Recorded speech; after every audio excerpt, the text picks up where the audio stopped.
اللهم صل وسلم وبارك عليك يا حبيبي يا شفيعي يا خير خلق الله. وصفتي النهاردة وصفة جميلة جدا، وهي الفطير. وصفة الفطير من أسهل الوصفات، بس معظمنا مش بيعرف يظبط التوريقة بتاعته، ولا يعرف يظبط اللون بتاعه، أو إن هو يبقى ناشف معاه في الفرن. أنا عملت الفطير بطريقة سهلة جميلة لذيذة. ولو مبتدئة حبيبتي أول مرة ولسه هتعملي فطير، هخليكي تعمليه زي المحترفين بالظبط. الفطير سهل جدا. سهولته في طريقة الخبزة بتاعته. في ناس جديد كتير محترفة بتعمل الفطير تقريصة كبيرة، وبتعملها بتكنيك معين زي زمان. انا جايه النهارده ابسط لك المعلومه قوي، وابسط لك الطريقه قوي، عشان تطلعي احلى فطير مشلتت طري وجميل وشكله خرافه.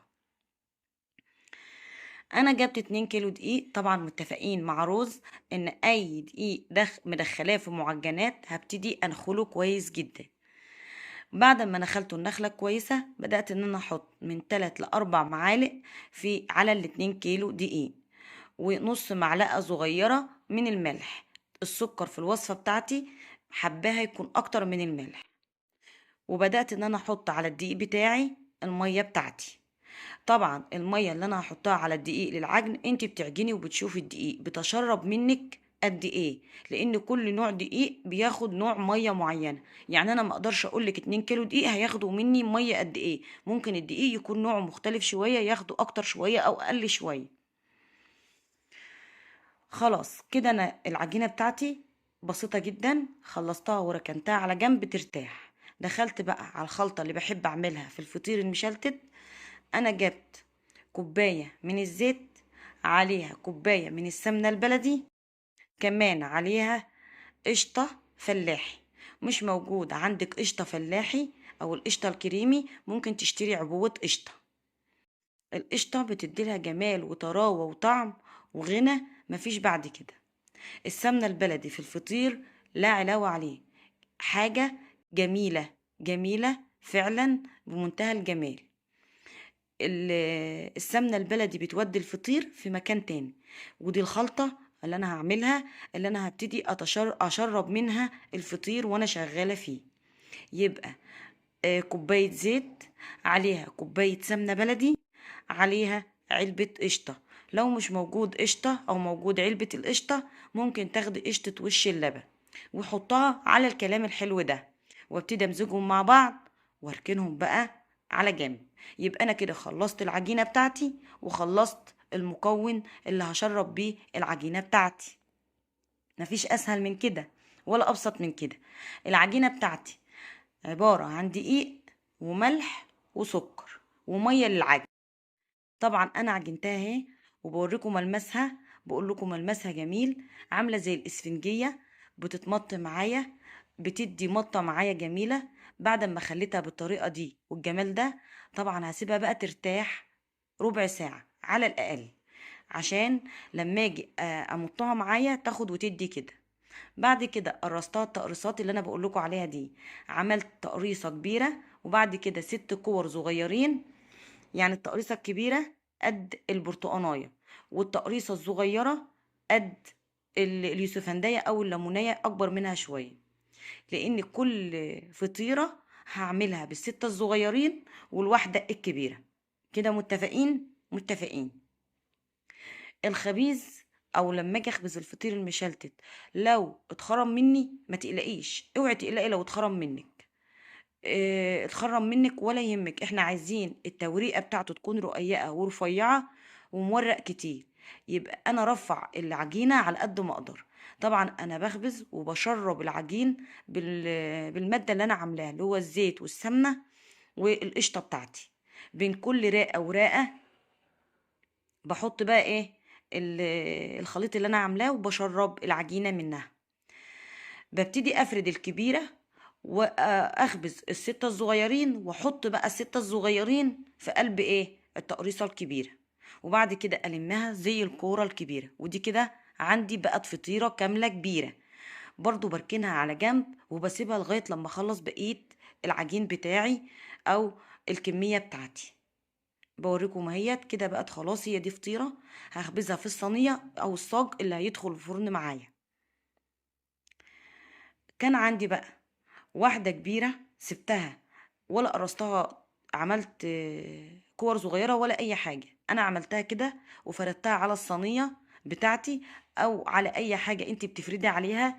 طبعا برق العجينة جدا جدا، بخلي المخبوزة معايا رقيقة جدا بالمحلول بتاعي أو بالمادة بتاعتي اللي أنا عملتها، الزيت والسمنة والقشطة. ببتدي إن أنا أشربها بقى بالطريقة دي.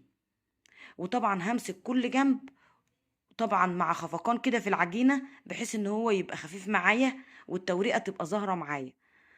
طبعا ايدي دايما اروح حطاها في المحلول او في المادة الدهنية اللي انا عاملاها وعكها بحيث ان التوريقة تطلع معايا في الفرن مورقة وجميلة. جبت الجنب التاني وبدأت ان انا المه. طبعا بين كل واحدة وواحدة، بين كل راقة وراقة بحاول ادهنها من الزيت او السمنة البلدي. كده حلو. ببتدي بقى الم العجينه زي ما انتوا شايفينها. قلت لو ما انتوش حابين تعملوا الكور الصغيره وحابين تعملوها كوره كبيره مره واحده، هي عامه كده معايا ما شاء الله ممتازه، وكده معايا برضو طالعه ناجحه وممتازه. فانا بقول لكم حبايبي اللي لسه مبتدئه او مش عارفه تعمل العجينه الكبيره دي مره واحده، ابدأي بالكور الصغيره. اعملي لك 6 كرات صغيرين وكره كبيره قد البرتقانيه، وابدأي بقى افردي الكبيره وحطي معاها الصغير او كل الصغير. بس اهم حاجه بين كل راقه وراقه السمنه بتودي الفطير في مكان تاني صراحه. كمان طريقه التسويه بقى انا كده خلصته تقريبا. هبتدي بقى ان انا اخبزها. طبعا انا برق فيها على قد ما بقدر. ليه؟ عشان لما تيجي معايا تبقى اوريكم بقى التوريقه، والتوريقه تبقى رقيقه ما تبقاش تخينه ومجلده معايا. انا عايزاها رقيقه، عايزاها فطير مشلتت طري جميل مورق كده. انا بلمها ازاي؟ اهم حاجه بين كل راقه وراقه ايديك في السمنه. ما شاء الله لا قوه الا بالله. تعالوا بقى نصلي على الرسول. اللهم صل وسلم وبارك عليك يا حبيبي يا شفيعي يا خير خلق الله. وديت كده الكرة بتاعتي خلصت. كده الفطيرة بتاعتي خلصت. دي فطيرة كاملة ما عملتش فيها اي كور ولا اي حاجة. بقيت الفطاير عاملاها بكور. ادي كده الفطاير. طبعا انا سايباهم جنبي بقى يرتاحوا خالص. واخد اللي انا عاملاها بقى الاولانية واروح خبزاها ومدخلاها الفرن. اللي وصل لغاية هنا بقى وناسي يعمل لي اشتراك يشترك لي في القناة ويفعل زر الجرس علشان يوصلكم كل جديد مني. وانا عندي معلومات كتير، كل واقف عليه حاجة يكتب لي في كومنت وانا هرد عليه ان شاء الله.